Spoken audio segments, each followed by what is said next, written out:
Welcome back to Speed Street. Conor Daly is currently in the dick pit there at Dirty Mo Media Productions, and he's got the real fancy setup. He is looking good for our YouTube viewers. This is going to be one of the ones you definitely want to watch on YouTube because Conor, like I said, is in the dick pit. Ben is there as well. Take that what you will. Two guys hanging out in the dick pit.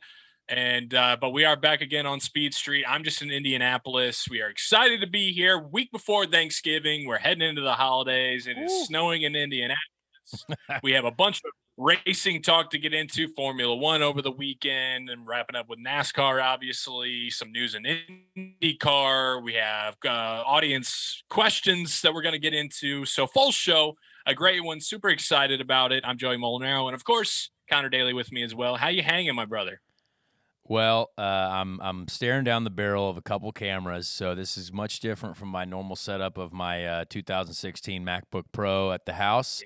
Yeah. So it feels good. Feels good to be in this very professional environment. In Charlotte for many, many days of simulating for the IndyCar program. We've just come off 2 days in a row on the simulator. My brain is about half melted, and I have one more day tomorrow before I can finally go home. So we're working on a lot. Trying to get our program, up to the upper echelons of success and happiness, and that starts with the off-season grind. So we're working away on things. A lot on the simulation side could be helpful. We hope it's helpful. But either way, once I get home tomorrow night after the sim, though, Thursday night, I don't go anywhere for a while, so I don't know what to do with my life other than record Speed Street episodes. So I'm very, very excited Home for the the holidays. next couple weeks. Home for the holidays, unless I decide to go somewhere, but I might just stay in Indianapolis and watch a lot of football and, I don't know, have Christmas coffees and Thanksgiving stuffings. Are you is your lady? Where do we stand? Are we doing Thanksgiving holidays together with the lady? What's going on? Well, I wish, but she has a lot of things to do on the work front in LA, so she's going to do her thing out there, and then I'm going to see her in Ireland when we go to Ireland in December, which is going to be a great time. So we're very, very excited about doing that, and just all kinds of happiness coming up in the future. It's going to be very, very exciting, Joey. That's awesome, man. I haven't seen that many sim selfies. You've kind of cooled it off on that, I feel like. Well, I didn't go selfie. I just decided to do steering wheel. I was just 2 days in a row. I'm going to post a picture of the steering wheel, and I'm going to add a song now for every picture of the steering wheel. So tomorrow there will be another picture of the steering wheel. Please tweet me or Instagram me if you have song suggestions to put on there. Very, very excited about it, just to get work done. And then one thing that I think is very, very exciting that we need to talk about right out the gate, Joey.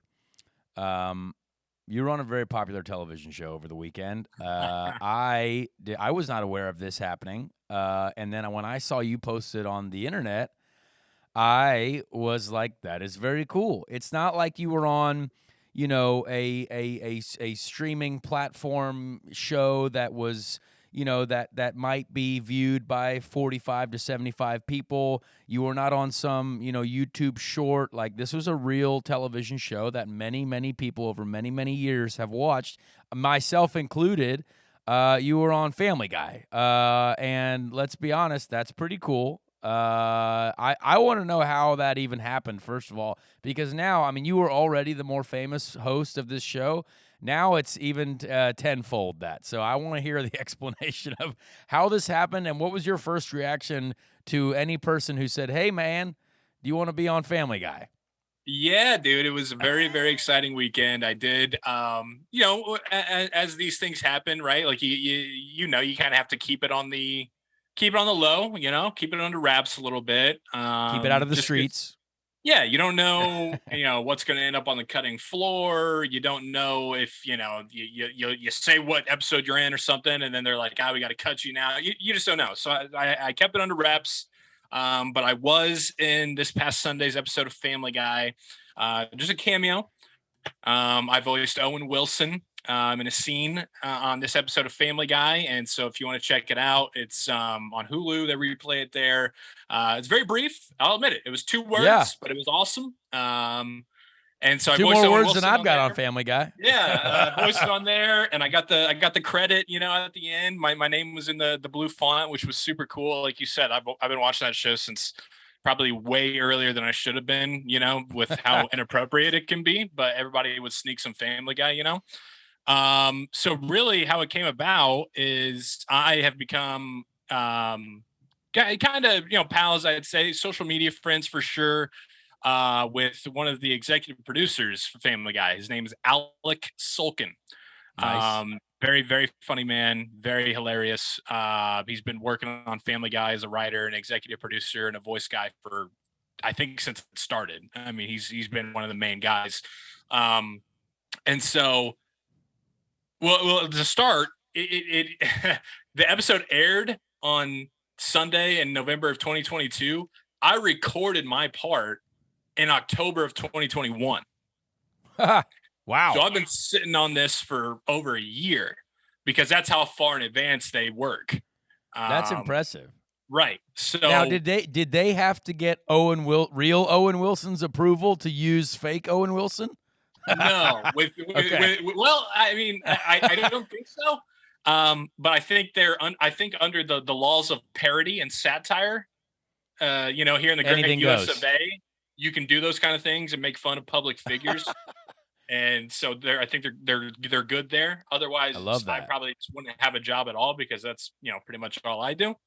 Yeah. Fair. So the executive producer, so Alec reached out to me in I don't know, August or September of 2021. And he was like, "Hey man, working on this episode of Family Guy, wanted to see if you had any interest in voicing Owen Wilson for us." And I was like, "Are you kidding me? Yes. Where? When? Like, I want to do it now." 1,000,000%. Yeah. And so he reached out and we worked it up together. And it was a process, man. It was because it was interesting because I'm in Indy and they do all their work in LA. And so they had to find a studio that met their recording quality in Indianapolis for me to go record at. Then I went and did that. I went to that studio in Indy and they had an iPad set up in front of me and the showrunner, the director, the writer, and one of the executive producers was all on this Zoom call with me in the studio. And they were like, we chatted for a little bit and they're like, "All right." I had the script and everything, had my name on it. It was super cool. And they're like, "All right, yeah, let's let it rip." And so I just did 6 or 7 takes of Owen Wilson saying, "Well, wow." And that was it. And so I've been sitting on it for over a year. And it came out on Sunday and it was a very, it was a dream come true. Really. It was a very big career mark for me. That's really cool, man. I mean, what a cool I mean, first of all, the fact that they're that far ahead of the game in getting things ready, recorded, having episodes teed up, whatever it is. Crazy. Very fascinating. I mean, that whole industry to me is fascinating, honestly. The whole, TV, television production, movie production, everything like that. Because it's Top Gun Maverick was filmed in 2019 or 20 and was going to be released in 2020. They held on to it for 2 years. Oh yeah. And I was that's how dare you keep that away from me? It's my favorite movie of all time. I had to wait 2 more years. Right. Hey, on both ends, it was worth the wait, I'd say. And it was funny because when I was in the studio getting ready to record, or maybe after I recorded, I got those 4 people on the call with me, and I'm like, "All right, so, I know you probably can't tell me too much, but is this airing next month or something?" And they were like, "Oh no." And I was like, "What do you mean?" They're like, "Yeah, this won't be until next year, probably." I was like, "Oh wow. Okay. Well, sounds good." So, yeah, it was a super cool, super unique, super exciting experience. The pay for per word quota was pretty unreal. So I love that. Hope to continue that level. You know what I mean? And well, let's be honest, a show like that, it's probably got a solid budget. I mean, when you've been running for literally ever since I've been alive, I feel like that's you should have a decent budget and pay the man. You know what I mean? Pay this talented man what he deserves. We respect that. I'm that's very happy for you, Joe. I mean, you got a kid now to provide for. Let's just keep that going. We need to keep it going. We got to put him in college. You know what I mean? Yeah, dude, absolutely. Or in a racing program, Or in a race. Racing ain't well, cheap. let's Racing ain't on cheap. that one. Yeah, it's not. It's not. Man, That's what everyone tells me. Yeah, I think, and speaking of not cheap sports, Formula One was racing over the weekend. Very There we go. exciting race. I know you didn't watch a second of it, which is totally fine. I did because I don't know what else I was doing. Oh yeah, I was at Marco Andretti's house. We were at a wedding over the weekend. That looked really fun. It was a good time. Had a great time with Marco, Alex Rossi. Got to catch up with all those guys. Wonderful weekend of Nazareth, Pennsylvania. Enjoyed it all. Our friend Keaton got married. Incredible guy. But yeah, Formula One, honestly, a weekend of stories in Formula One. And again, if you're new to this show, we like to cover all motorsport because we're race fans. And being a race fan means that you can watch all racing. Doesn't matter if it's on the dirt. Doesn't matter if it's on the pavement. Doesn't matter if it's a bunch of rich foreigners in Formula One cars. You know what I mean? Like we like to support all of it. And it was an emotionally cool weekend because we got to see a wild story in qualifying. Now, if you're not familiar with the Brazil Formula One track, there's usually lots of crazy weather. There's weather, rain. There's always crazy rain races there. There's weather that can come in at any point. And we had one of those sessions in qualifying. We had a very, very sketchy, rain, but not rain. And then it started raining again. And this was, again, qualifying for the sprint race because for some reason F1 decided to introduce sprint races this year, which was interesting. But it's still the only qualifying session. So the qualifying on the pole, still means a lot. And to bring people up to speed, Kevin Magnussen ended up on the pole. And Kevin Magnussen was an IndyCar driver. To bring this back all full circle to how we love IndyCar, I remember walking to the grid with Kevin Magnussen, who was subbing for Felix Rosenqvist, I believe, in the McLaren IndyCar, the number 7 car, because Felix had gotten injured at Detroit after that big accident where his throttle's stuck and he ended up over big in the wall. And Kevin Magnussen had already been out of Formula One. He had been with Haas. He had been out of Formula One. And so he was giving IndyCar a try. He had tested with Ganassi. And, again, Road America, difficult track for me. I qualified at the back. So did Kevin. I think we started right alongside each other.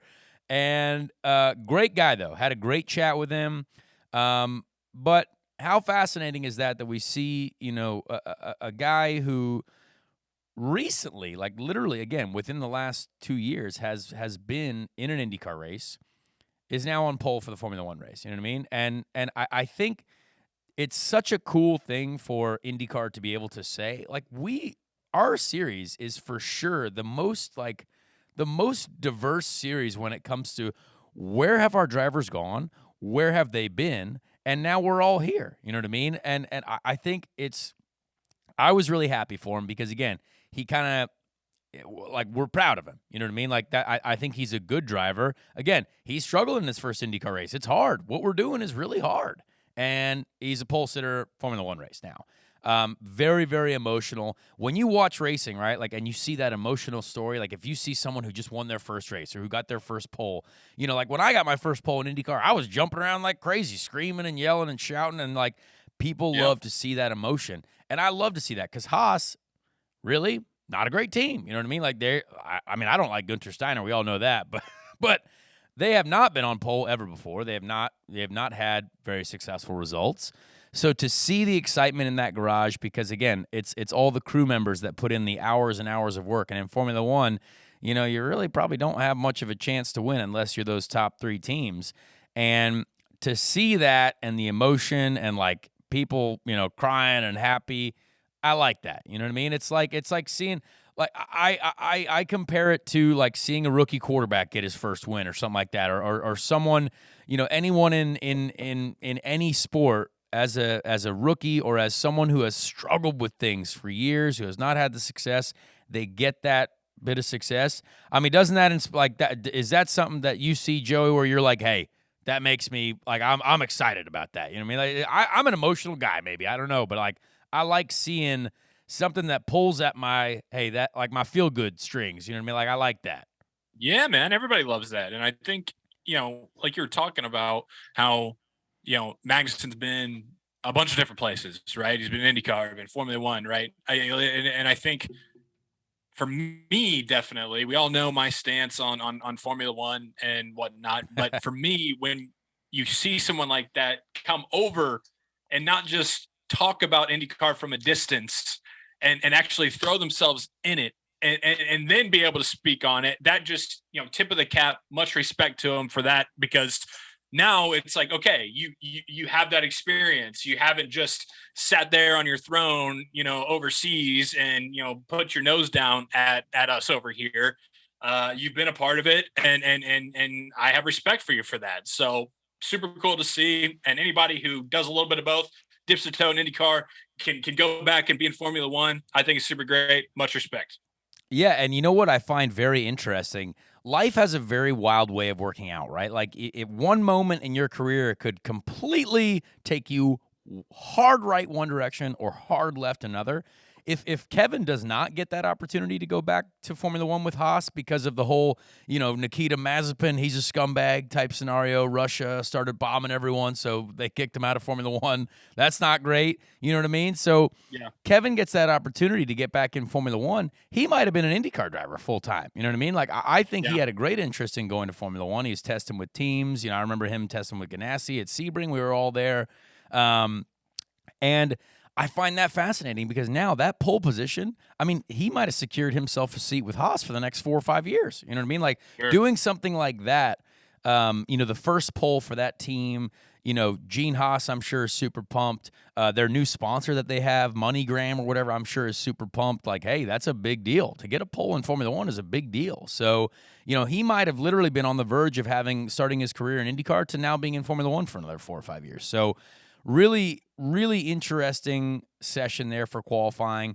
And obviously, with the way that works out, he's on pole for the sprint race. He's not in the superior car because when it dries out, everyone else is going to be faster. You're going to have the Red Bulls, you're going to have the Mercedes, you're going to have the Ferraris. So, he finishes 8th in the sprint race, which is fine. That's, not too bad. But then we get to the race, and poor guy gets wrecked in the first lap.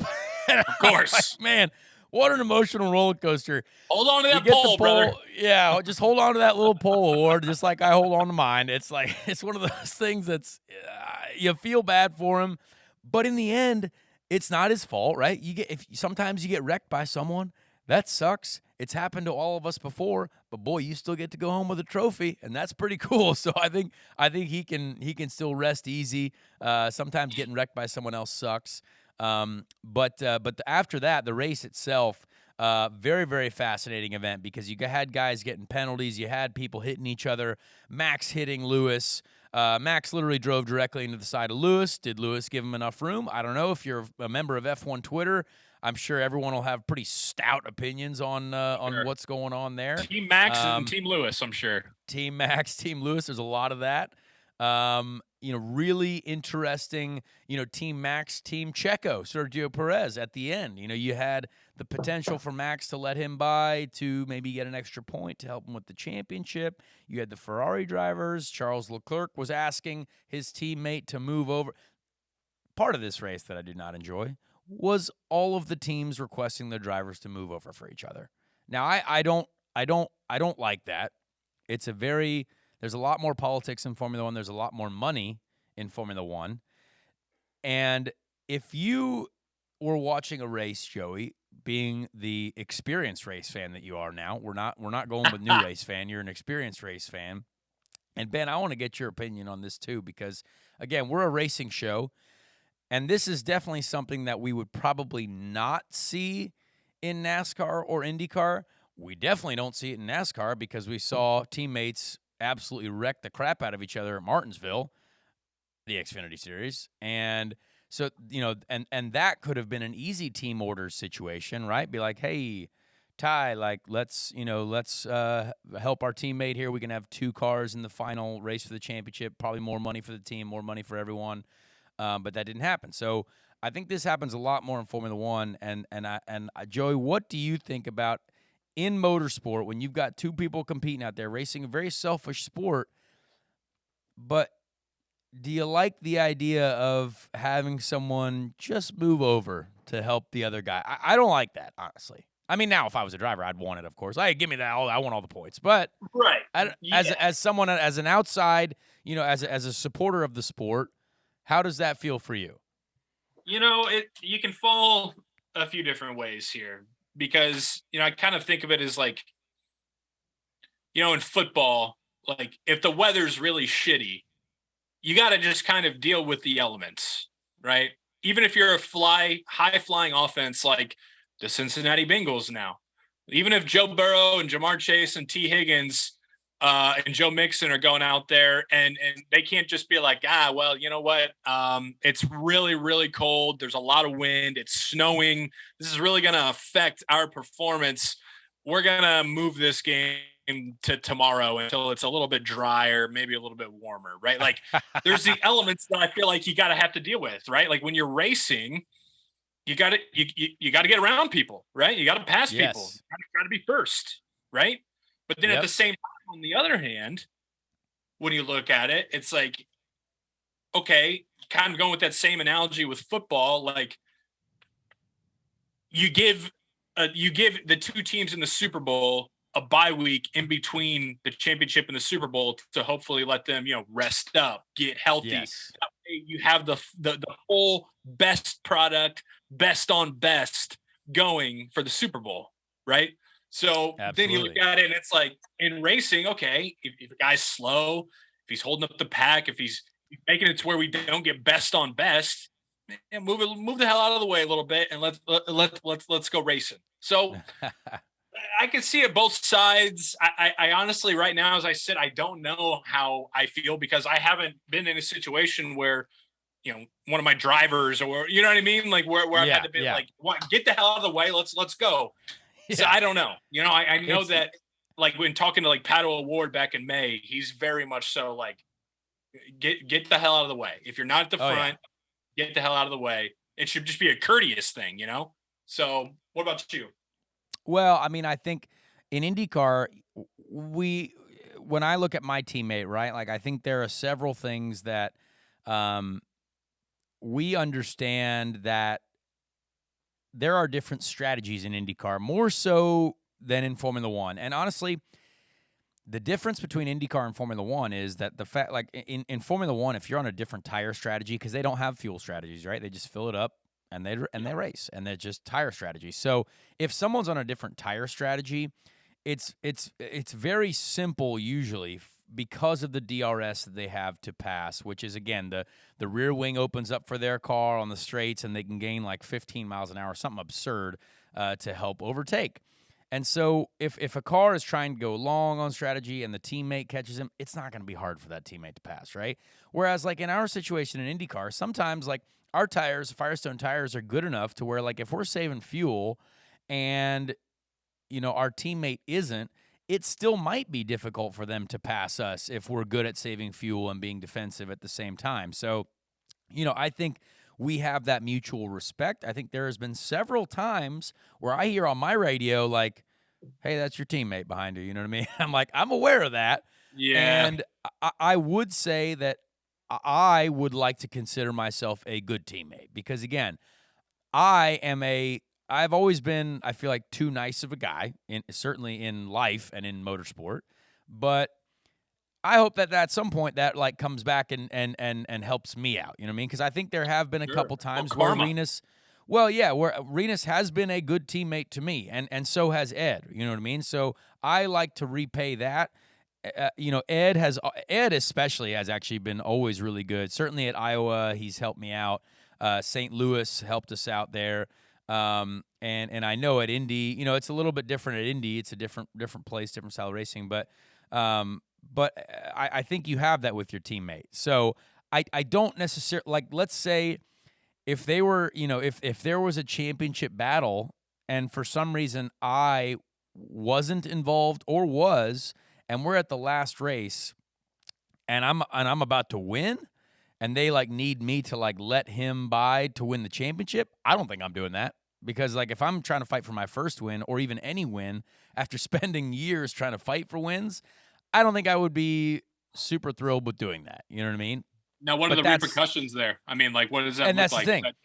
I don't know, right? Like, I think at the time you'd have to be like, I understand, but I'm sure there's going to be some salty humans, right? So we'll see. I like the idea of, race, just go for it, race each other respectfully. But like Ben, as someone who is, you're also a race fan. We know you're an experienced race fan. What do you think of it? I mean, you've watched some Formula One before. Did you find what Max did to Sergio a bit? Yikes, that's not great. And then Carlos to Charles, you can't give up an F1 podium. It's so awesome to be on the F1 podium. It's a meaningful thing. What do you think? One thing I wanted to ask you is Sergio going over to Red Bull from Racing Point / Force India / WT, whatever all those it teams, was called, yeah. all the pink, a lot of pink. Him going over there, is there an expectation that obviously he's going to be the second driver to Max Verstappen? There's no way they're going to put him over Max in any situation unless the points are just that big of a spread. Is the expectation for Sergio to let Max, no matter what, is that going to be established right when he goes to the team, if you even have an idea when it comes to team orders? Because it seems like unless he's ahead and Max has an issue, like, he's not going to get the benefit of the doubt with that.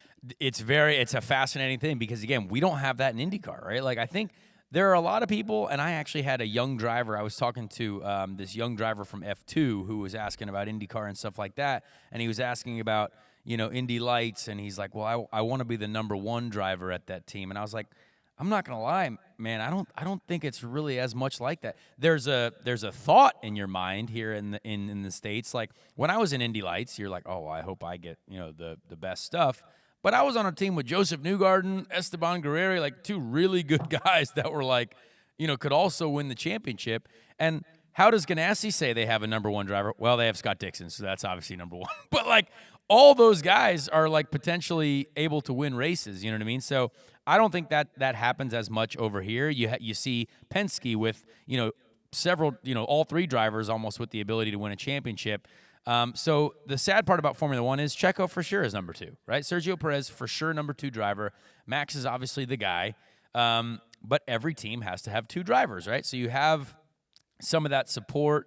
And I think now I like Max a lot. He's been a good friend of mine for a long time. He's always been really cool to me. But what I think he did there for Sergio was definitely not awesome. I'm a little bit like, hey, you know what? I understand that for some reason he was thinking back to, and I don't even remember this, but like apparently Sergio purposely crashed in qualifying. I was going to ask you about that because he mentioned that in an interview, and it kind of came out later that he's like, he purposely wrecked in qualifying. I'm like, is that really something you're going to bring up after you've already clinched the championship? Yeah. Like, that's still on your mind, or is that just the type of guy that Max is? And Sergio helped Max so much to win his first championship. He even said that. He's like, I'm the reason you won a second championship. Yeah. Or he wouldn't have two if I weren't here. I was like, ooh. And like the radio message during the final race of the season last year, Max Verstappen, tell Checo he's the best or he's awesome. And I was like, wow, how quickly we forget these things. You know what I mean? It was fascinating. So yes, there is a number one and number two driver. Which is a shame. Now, it doesn't seem like that as much in Ferrari, which I like, you know what I mean? Like, there wasn't a big argument there. It's like, hey, everyone's fighting for, track position. And honestly, Mercedes, it seems like both of those guys are pretty even. To see George Russell get the win, his first win, again, two kind of emotional stories, I would say, during that weekend is Mercedes finally winning a race, Kevin Magnussen on the pole. I think there was a lot of great things for Formula One that weekend. So, good for them. They're the only ones that are still racing, so realistically, that's the only happening stuff we can talk about. But I thought it was a cool weekend to see the results. It was cool to see some drama, some all kinds of different things. As they wind down their season, they've got one round left. Obviously, Max is just partying every weekend because he's already won the championship, which is kind of nice. Like, imagine Joey. Let's say you win the Super Bowl week 14 and you're just still playing 3 games out. Like, is that kind of wild? Like, it's a wild thing. Yeah. Like, you could just have guys showing up completely hungover, like, well, I guess we're going to throw the ball this week. I don't know. Yep. Yeah, and as a fan, so like as you know, obviously Max has a lot of fans, shit ton of fans. Like what are they experiencing right now? Are they celebrating too? Are they like just chilling? I mean, what's going on in their head? I don't know. I find it a fascinating. I find it a fascinating situation because Like they you've tune got. into these races, even though the championship's secure. I mean, it's a very weird thing. Yeah, it is. I don't like it that it can be clinched that early because imagine, we had so much drama in the IndyCar Championship. We had so much drama in the NASCAR Cup Series Championship, obviously Yep. always going down to the last round. But I guess, well, for lucky Formula One, they have things to talk about, like Kevin Magnussen getting pole, like George Russell winning a race. And, who knows? I think something that they're focusing on is this is the first season, I think, ever that Lewis Hamilton hasn't won a race. So, like, that's a big deal for them story-wise because, like, he has one more race to try to get a win to keep his record going of winning a race every season, which is, again, to be honest, that's an interesting story for me to follow. Like, I kind of want to see that keep going. I think it would be cool to see Lewis win to keep that streak alive. But if he doesn't win, I want to see someone else win. I don't want to see Max win. I don't want to see to be honest, I like both of the Ferrari guys, so like I wouldn't mind seeing them win. I just don't want to see Max win because he's already won everything. So let someone else have a celebration moment. Let someone else enjoy the spoils of victory because Max is champion of the world. He's making, $200 million or something, $500 million, something insane. So yeah, let someone else enjoy the spoils of victory. Has he already gotten the win record, or is that something that In a season? Yeah, because I know they were talking about that in the conversation, right? I think he has. I think he already did. But yeah. honestly, I'm not a fact checker, so Right. who knows? Who knows? Anyway, Formula One, that was cool. For all those folks who love Formula One or who are new to Formula One, we like making sure we just get you up to speed. And we want to keep that going. We love motor racing. So other news, Speed Street. we love the speed on Speed Street. Exactly. Some interesting news out of our camp, out of the Ed Carpenter Racing stable this week, which I found out via an Instagram post yesterday on the simulator. I'm sitting on the simulator, literally waiting to do a run, and I see this driver announcement from the ECR social, and I was like, "Huh." Is someone getting replaced? I was like, I didn't know what was going on for a second. And then I had realized that Ed had sent out an email to me and Renus like 20 minutes earlier, but I don't get like those email pop-up notifications. So I checked it like 2 hours later, and he was like, hey, guys, like, this is happening. I was like, all right, cool. So I guess we have a development driver now, Josh Pearson, who I do not know much about, but he's a young kid, 16 years old. And from the looks of it, he's probably already done like way more racing than I've done. He's done like World Endurance Championship stuff, sports car racing. He's going to do Indy Lights.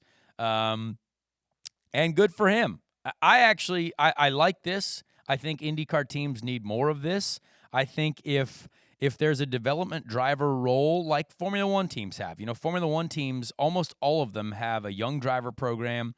They've got a system where they have people on their roster. They give them the cool shirts and the cool suits and stuff like that.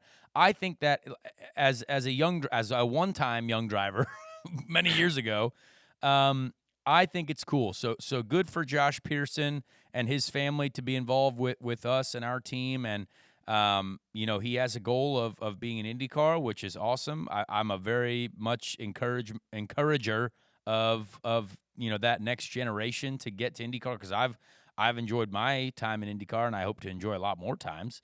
But yeah, cool for the team to have a young kid in the pipeline. He's going to go to Indy Lights, which is great because more and more drivers in Indy Lights is good for IndyCar.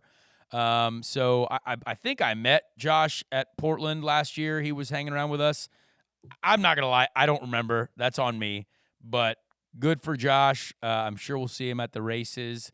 And yeah, that's an exciting thing. So follow Josh Pearson through his Indy Lights stuff this coming season. I think Indy Lights is going to be an exciting deal. So we have a development driver now, Joey. Maybe we'll sign you up next year too.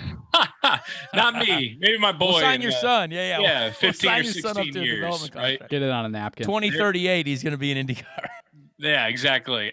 So is that like, does that kind of signify business is doing well for ECR? I mean, when you have a developmental driver like that, I mean, what's the status there? So what I think that does is if he tests, like they mentioned that there might be a test day for him to do in the IndyCar next year. What I think that does help us with is it does get us an extra test day. So IndyCar has this interesting rule, I believe, where if you run a rookie driver or like an Indy Lights driver, you get an extra test day. So again, that's helpful for us as a group. So I think that's a smart move by Ed to say, hey, look, if we have a guy and we can get an extra test day, that could only help us as a team. So, and since Josh will be kind of in-house with us, right, he's going to be kind of experiencing what our engineering department is like. Maybe we can have him look for certain things that we're trying to get out of the car, and maybe that'll be helpful. So I think it's a smart move overall, and I mean we're all just trying to be better, right? So that this could be another helpful step. Nice. Yeah, that's good. I like it. That's exciting. Get young blood, fresh meat, coming As in. they It's always say. good. You sent out, putting out a question out there for the listeners. Do you want to get into that? Yeah, sure. I think I want to do some questions, but I also want to get into maybe some bold predictions from us for next year. I think it would be kind of interesting to do something where, look, the season has essentially just finished, right? It's very fresh. Maybe not even all the drivers have been announced for next year, but like coming off of this season, I want to see who emotionally we think is going to do well next year, who has a fire inside after maybe getting, missing it by a little bit next year. You know what I mean? And I think it would be cool to say, let's predict the top 3 in the IndyCar Championship, and maybe let's predict the final 4 in the NASCAR Cup Championship. Who knows? The final 4. So have a think about that. We'll get to that after some questions. But yes, I think these are our fans, our supporters. They came up with some great questions, I would say, this week. And Ben, I want to get you involved in this as well. Cool.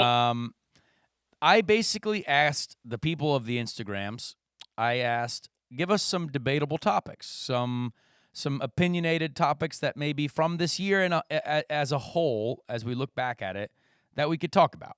And the first one that I see right out the gate, which is a good one, we talked about it a little bit, Newgarden versus Grosjean at Nashville.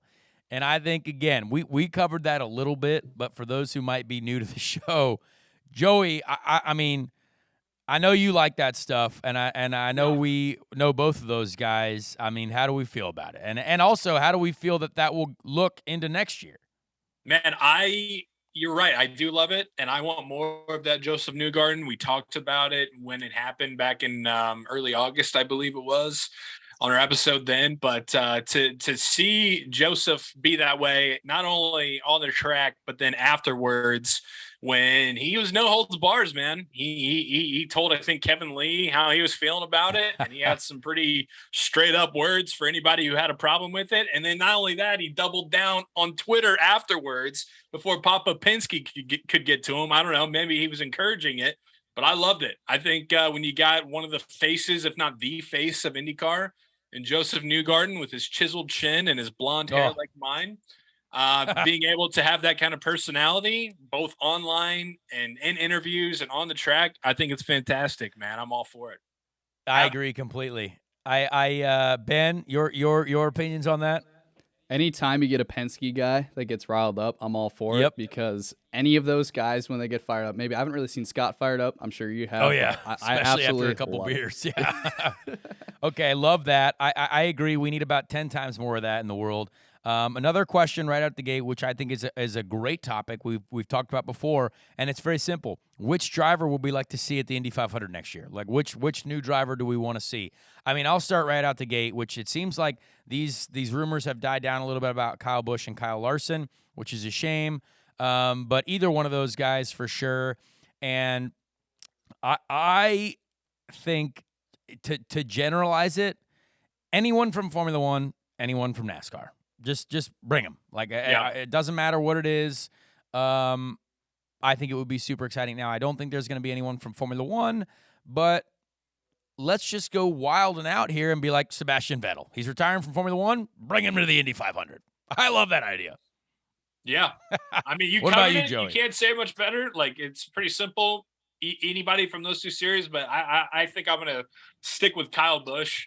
I think that would be entertaining as hell. I think he would be one of those guys, just like he does in NASCAR, to kind of come over, have two middle fingers out, wear the black hat, kind of, if you will. And I think it'd be hilarious. So if it's not somebody from Formula One, then I say Kyle Busch, get in a Chevy ride and come on over, brother. Yeah, and we just hope that he throat punches someone after the race or something like that. Like, let's just get him in. Let's get in a scuffle after the event, and it'll make the Sports Center top 10. So that'd be perfect. Throat punch. Yeah, a little throat punch. Classic mix-up. This is actually a good question as well from I didn't mention people's names who were saying these because I find it hard to pronounce sometimes. But JU Outdoors says, who do you want to see performing at the Iowa concerts next year? Great question, because Iowa did a brilliant job. Hi, V. Thank you so much. I used the AirPods that you guys gave me. Really appreciate what you guys do for our sport. And I love your gas station stores and everything that you guys have. So thank you, Hi, V. I mean, right out the gate, do we go with, country music? Do we go with rock music? Give me Three Doors Down, and I don't know.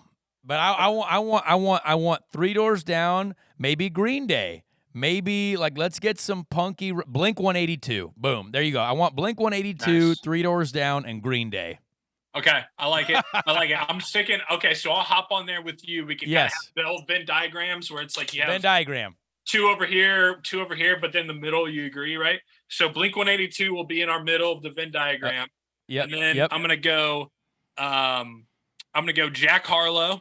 Oh, reach the younger audience a little bit. Super popular, super cool. If we can't get him in the Indy 500 with Drewski, those are my two dream guests next year. Bring him out to Iowa, and then you know what?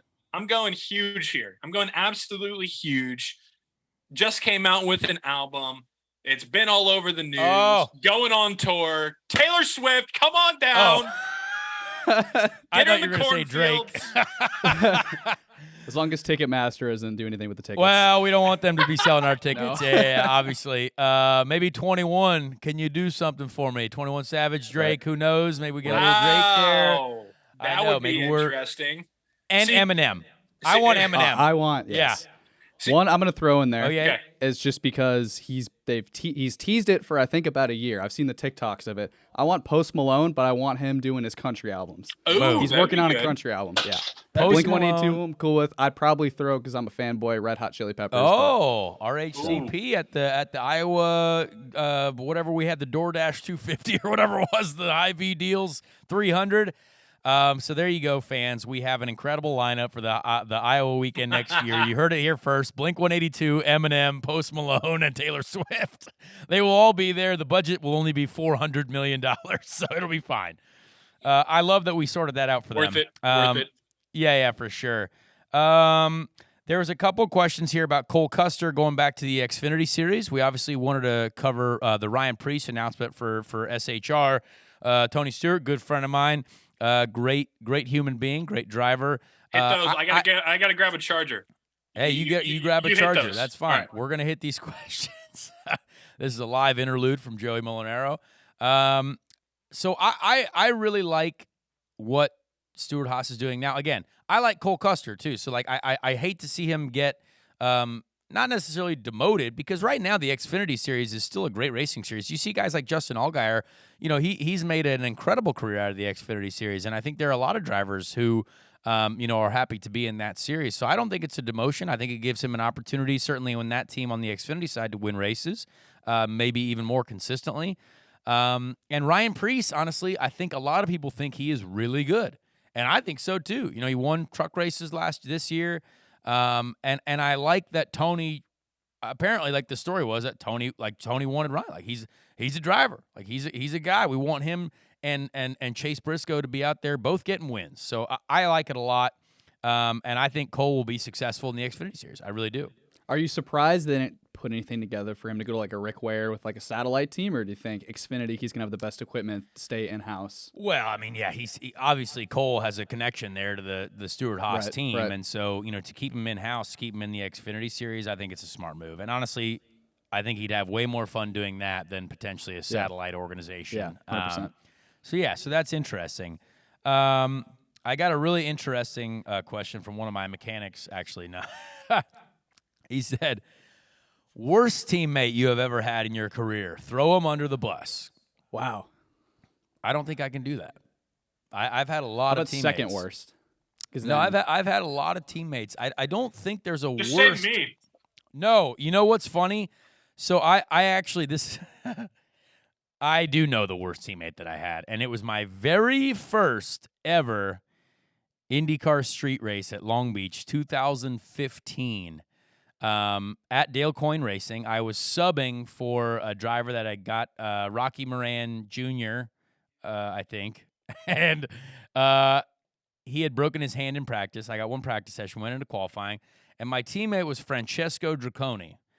Now, Draconi, not known for a lot of great things, known for like hitting people in the pit lane and Tony the Jabroni. Yeah, Draconi the Jabroni. And so, again, he was never really like a bad guy to me, but just not just kind of not the greatest teammate. Not a program guy. And not a program guy. And didn't really have a lot to learn from him. You know what I mean? Usually you want to have good teammates that you can learn from.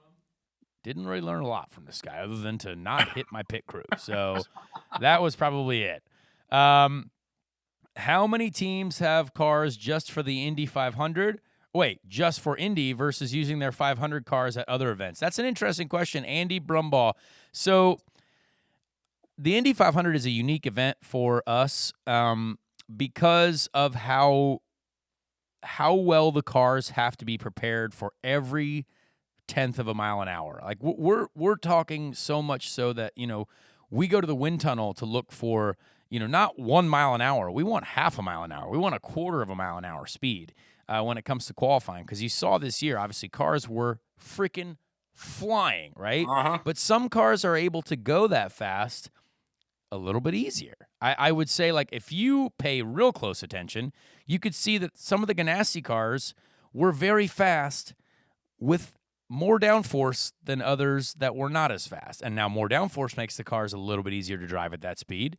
And some cars have to take away more downforce to get to that speed, which makes them harder to drive. So all the teams that have full-time cars, like let's say all 26 of the full-time entries, they will have separate Indy 500 cars for the race that will not get any racing. I mean, now some teams might be brave enough to run them at the Texas race before the 500, but I know we don't. And I know that when we Didn't Harvey or Ferrucci for Harvey, didn't they last year? I'm not entirely sure, but and again, maybe some of the teams that have more cars, 3-4 cars, whatever, they might run some of their Indy 500 cars and just hope they don't crash it. But you want to keep that Indy 500 car very, very nice and clean, Pristine. nice and fresh. Yeah. You want the body fit to not get ruined. The body fit's super important. So most teams will have cars that are different, different for the 500. I'll give you an example of a time in my career where we did not have that. You know what I mean? When I did the 500 in 2018 for Coyne and then that whole situation, our first race with the Air Force, my Indy 500 car was raced at the Indy GP by Bourdais. So like it had already done a race. They basically just pulled all the road course bodywork off, put the oval bodywork on, and wrapped it in a sticker. So that's not the most efficient way to do it, but sometimes that is how you have to do it. That is how some of these teams add a car. Some of the teams that do add cars, like let's say, Andretti might add a 6th or a 12th or whatever, however many they run, they might use one of their road course cars.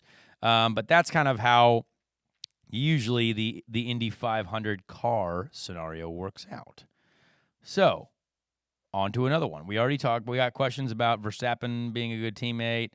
One international track you would like IndyCar to race at. Interesting, from Frank Tur 42.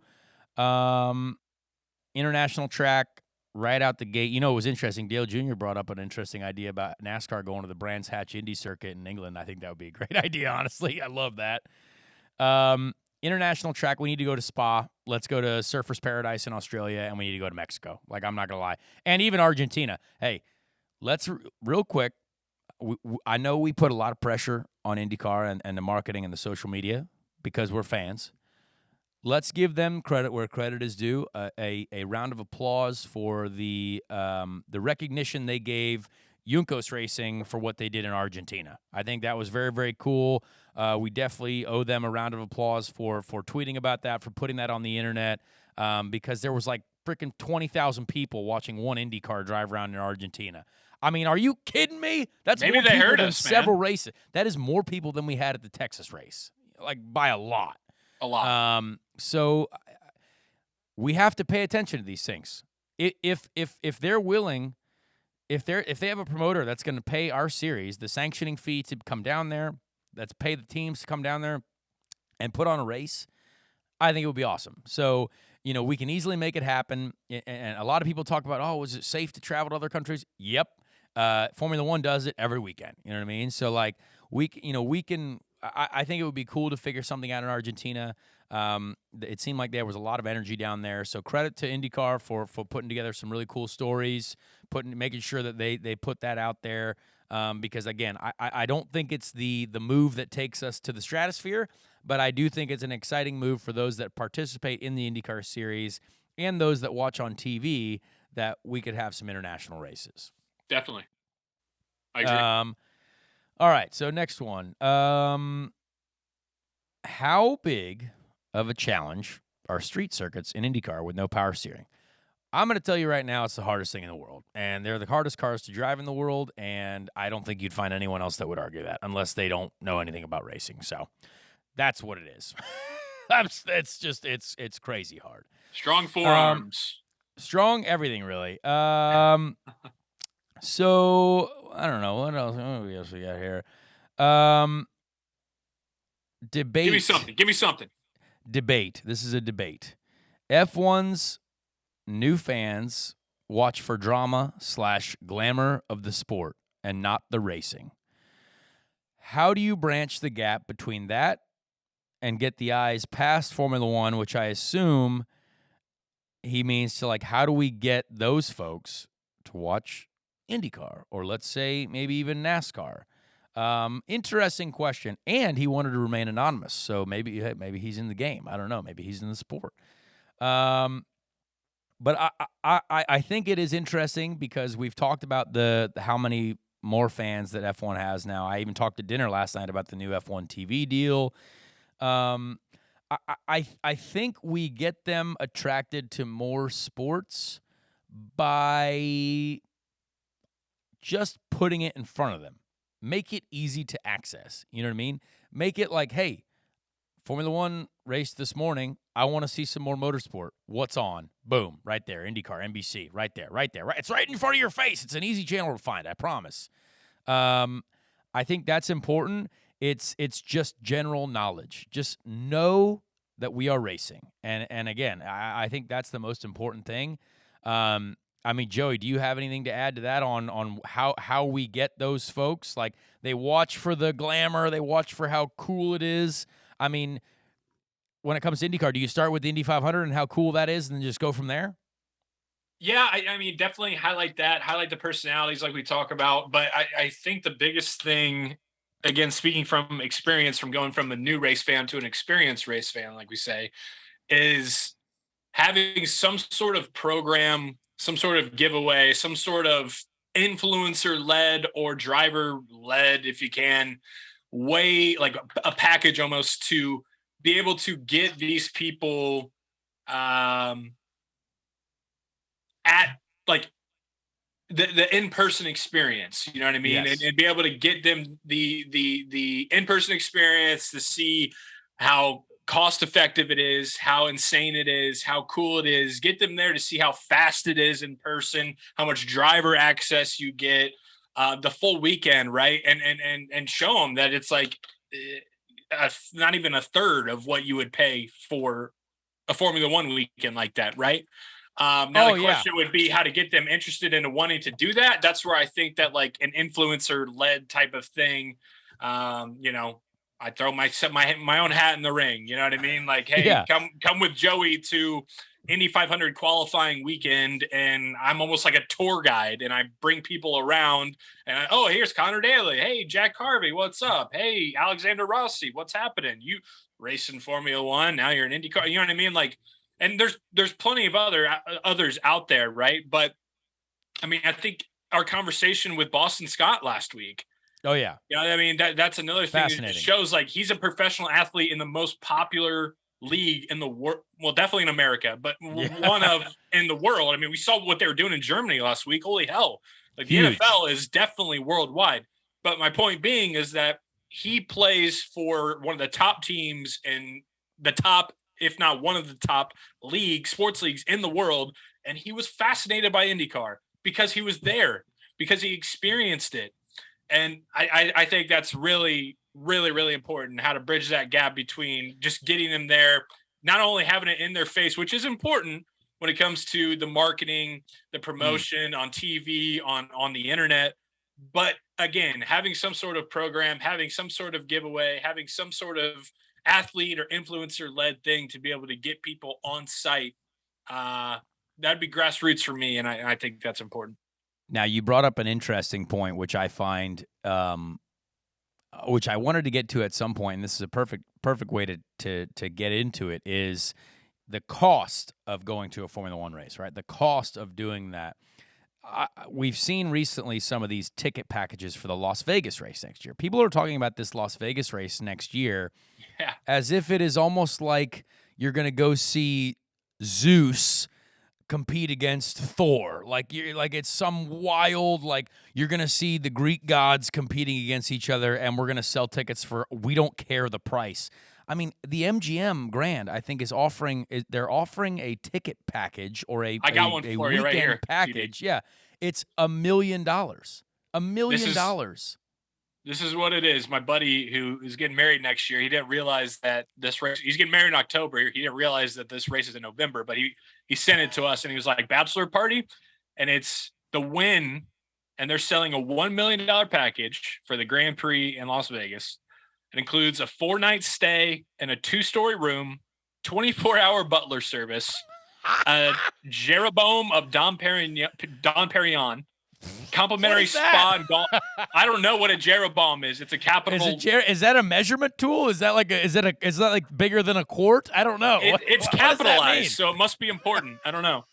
A complimentary spa and golf access, 3-day paddock club access. The package covers 6 people. So 1 million divided by 6. Quick calculator math here. Cheap. For cheap. It's only a cool $166,000 per guy. Now, the funniest part about that, oh wow, they get paddock club access. You don't even get to go in the paddock. Like that, like the paddock club is not the paddock. So all you get to do is have a cool lunch and like breakfast and like you get to watch from a suite. I'm like, that is, I mean, I think, to be honest, maybe this event is going to make all the money back in year 1, and they don't care about the future, because once they make back the investment, because again, Vegas and whoever in Formula One, they're losing a ton of money by building this track. They're having to repave the entire city of Las Vegas, essentially. They're having to build stuff. And again, that's a big investment, right? So maybe with all the hype that they have around F1 right now, they are going to absolutely milk the crap out of that, and they're going to make all their money back in year 1. And for the next year, they're like, well, we don't really care how many tickets we sell because we've already made back our investment. So now it's just a profit. That's true. The problem with that is, if they get away with selling all these packages for millions of dollars, they're going to keep doing it, because they're going to keep doing it until the demand goes down, right? And so I find it fascinating, because hearing the prices of some things and seeing friends, I've even seen some friends that put on their Instagram story, just bought 2 tickets for the Las Vegas race, $8,000. I was like, I would never buy a ticket for anything. I don't care if it's Taylor Swift, Drake, Eminem, I mean, I don't care if it's every musical artist that is the best in the world. I don't think I'm paying for that. I mean, it's insane because I don't know if the rewards or the what you get to see is worth that much. Like, it's cool to go to a Formula One race, but I'm gonna like I don't know. So again, I hope that it's successful for all of motorsport in general. But I find it just astounding that they are going to charge, and certain people are going to charge. Like, that's obviously the high end. Like, we're talking, there are a bunch of people in the world who have enough money to literally use it as a toilet. But I mean, for the regular race fan, I don't think it's as appealing. After year one, maybe year one you go and you're like, hey, this is my Christmas gift to myself, my family, whatever it is. We're going to go and we're going to have a great time. But after year one, I don't see it being sustainable. Yeah, I mean, Graham Rahal, when all that was going on with Colton a few months ago, Graham Rahal tweeted it. It's not a sport for us. They make that clear. It's an elite sport. It's a sport for movie stars, musical phenomenons, football team owners, old oil money, investment bankers off Wall Street, right? Like yeah. That just is what it is, and those prices reflect that, obviously. Whereas, I'm looking at it right now for the Indy 500. If you get a silver badge, you're walking around pretty much everywhere. You can upgrade to be able to have the pre-race pit pass as well, and you can do all that for $1,500, right? But if you don't want to do that, it's like $500 for the whole month. Exactly. To be able to go wherever you want and have all those experiences. So. Yeah, I mean, it's a fascinating thing to talk about, and and every week there seems to be more that comes out. And I actually have a good friend of mine who was the team manager at Carlin's IndyCar team. When I was on pole with them and got to do races with them, he's actually working at the event in Australia, or not Australia, in Las Vegas for that. And so it's been interesting to hear from him as well. So we'll keep an eye on that. We'll keep an eye. Maybe we'll give you some Groupon deals, or maybe there's going to be a deal on, maybe there's a discount code somewhere. Who knows? If there's any deals, I can assure you, me and Connor are going to take them. Sorry, guys. Well, I'm not, but we'll see. I thought this is a good question, and it's from Jensen Perkins. What are your top 3 favorite moments from all of motorsport this year? Great question. I will start out because I did get to look at this a little bit earlier. And I don't know if I've narrowed it down to 3, but I mean, you have to say Ross Chastain at Martinsville. I think there's no doubt that is number 1. That was the coolest thing I've ever seen, and just the craziest thing I've ever seen. And to dip into IndyCar, I would say the Indy 500 was, I mean, just in general, the last sequence of laps, although it ended under yellow, I think it was cool to see Marcus, a new winner of the Indy 500. I can't not say the Indy 500 because, again, it felt very special to me to be a part of at the front of that race. And then number 3, I mean, I actually think seeing Kevin Magnussen get the pole in F1 was really cool. I found an emotional connection to that was just, hey, I like that. I like to see an underdog story. So those are probably three moments for me that were some of the biggest ones, unless I'm missing some at the beginning of the year. I think Joseph Newgarden passing Scott McLaughlin last lap of Texas was pretty cool. That was like hey, we got an exciting Texas finish, which we've needed. There was a lot. I'd say my top 3: Chase Briscoe winning at the beginning of the year. Love that as well. That was on my list. 2 would be the Texas race, but then obviously that last lap, that last sequence there with Newgarden and McLaughlin, and then 1 with just like you said, with Indy 500, the performance you had, the day that it was there, and then that last sequence there as well when you had Pato and Marcus going for it in the last 2 laps before you got to that yellow. Tough to beat that. Ben? I'll go with all those. Honorable mention, Conor Daly at the Roval. All right, Conor Daly at the Roval. Nice. Hey, he sucked, but it'll be great. That's hilarious. And I'll give an honorable mention. Alex Rossi running Roman Grosjean off the road in Mid-Ohio. Love to see a little bit of tension there. A little bit of rubbing doors, rubbing fenders, get some angry team afterwards. We love to see all that chaos. We had a lot of great questions here. I mean, I could keep going into more. I love talking to the folks. I think there's more that we can get to as we go through this season. So, well, the off season, that is. So if you folks want to keep asking questions, keep firing them away to both of us, all of us on social media. There's a lot on here, and we appreciate that because it creates cool stuff to talk about. We love talking about racing. And, you know, one question that was interesting here that I wanted to get to before I get on, which was funny, and I don't know if you've seen this, Joey, but there was a new e-scooter championship that launched this year. So essentially a bunch of birds and limes that people are racing around racetracks, my cousin being one of the racers.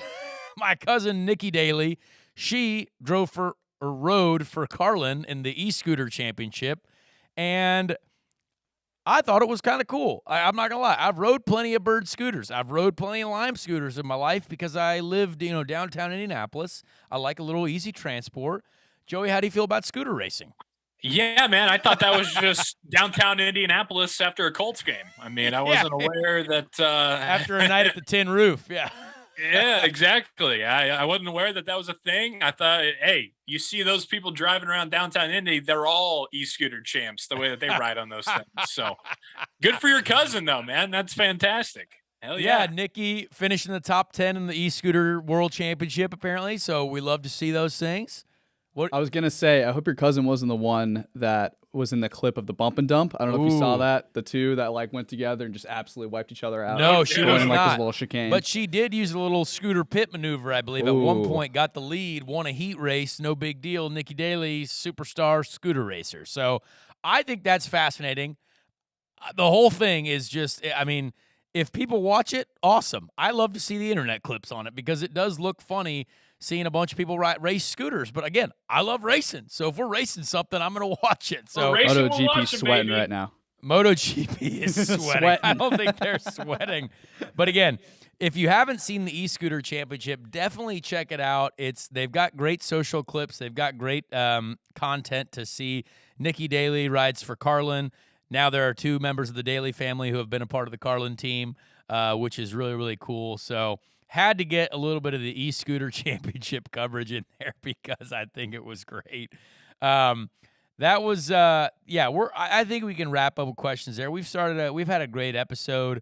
Joey, is there anything else you wanted to get to before we get into the Ricky Treadway Random Indy 500 Driver of the Week? No, bro, I think we're good. Definitely looking forward to next week's episode. Our Thanksgiving episode last year was a lot of fun, and I'm sure we'll have a lot of good topics for next week as well. We're going to put a lot of thought and the audience interaction. That's fantastic. So let's get to our guy. Yes, the Thanksgiving episode, we will come up with some clever holiday topics. You can listen to the episodes as you're traveling to see family. You can listen to the episodes as you're maybe sitting at the dinner table. Who knows? Maybe there's not a lot of chatter going on. Maybe you all know everything about each other, and you would just want to listen to an episode of Speed Street. Who knows? I like it. We sitting here at the Dirty Mo offices, the Dirty Mo HQ, looking at an incredible facility full of NASCAR Xfinity excitement, or actually nothing because it's the off season. I asked, I said, hey, Jason, what year should we go with? I went with it, and we went with 1978. We got a year suggestion. 1978. Now, this is the year that Al Unser won, and we have definitely mentioned drivers in this field before.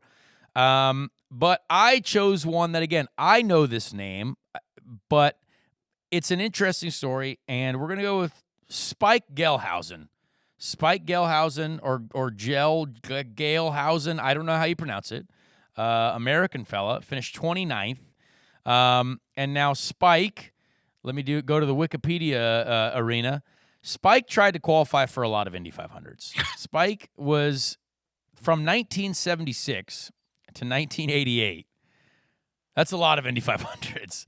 And counting how many that he did not qualify for is tough. So 1977, qualifying crash, which means you don't make it. 1981, 1982, 1983, 1986, 1987, failed to qualify. So tough run for old Spike. And then in 1988, practice crash prevented him from qualifying. So Hey, but again, you know what? 1980, our guy Spike started 4th, yeah, but he finished 29th.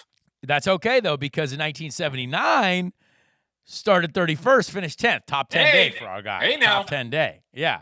So what an interesting I mean, people, I think there are going to be many more drivers that we get into that we see this, right? The Indy 500 back in the day, back in the 70s, 80s, there were so many people that tried to qualify, and it's so hard to qualify for the Indy 500. I mean, even now, Fernando Alonso didn't make the race, and there's only a couple guys that don't make the race when we do have more than 33 cars. So, interesting, an interesting history the Indy 500 has, and I find it fascinating. I love that we get to learn a little bit more about it every time.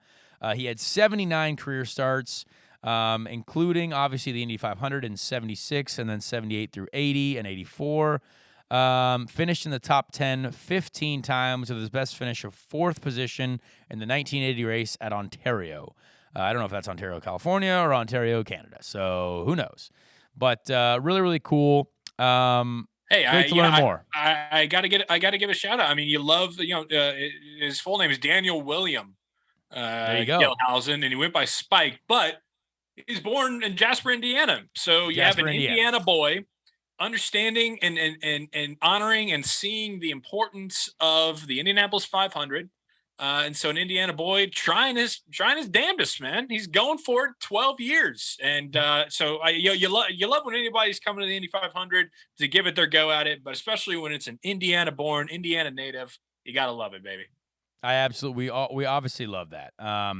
Very, very cool. So thank you, everyone. Joey, I will let you take it out of here. I think we had a great episode today. Yeah. And I'm excited for next week as well. I got a real Christmas tree this year. First time. We just picked it up today. So I'm a little nervous. All right. Are you guys real Christmas tree folks, or you go with the fake? So we're fake because we like to go big. Big Christmas tree. We like to have it up. Like my mom already has it up at her house. So like she's going to have it up most of November, all of December, probably halfway into January. That's just what we do. I mean, I love Christmas. I got my Christmas Starbucks this morning. Like I'm very, very excited about it. Can't wait to, do some Christmas things with my lady, with my family, all kinds of excitement coming up. It's going to be a great off season. We should do a Speed Street Christmas bar crawl. Oh, yes. That would be fun. Anybody, you can come along. We can all wear Santa hats, and it'd be a great time. We can scoot to and from. What they do in Ireland is the 12 pubs of Christmas. So maybe we do the 12 pubs of Indianapolis for Speed Street. Who knows? That'd be great. We're going to have to find some pubs, but we'll just start at the Oakmont and go from there. All right. This has been a great episode. Like Conor said, be sure to give us a follow on socials at Speed Street Pod, Instagram, Twitter. You know the deal.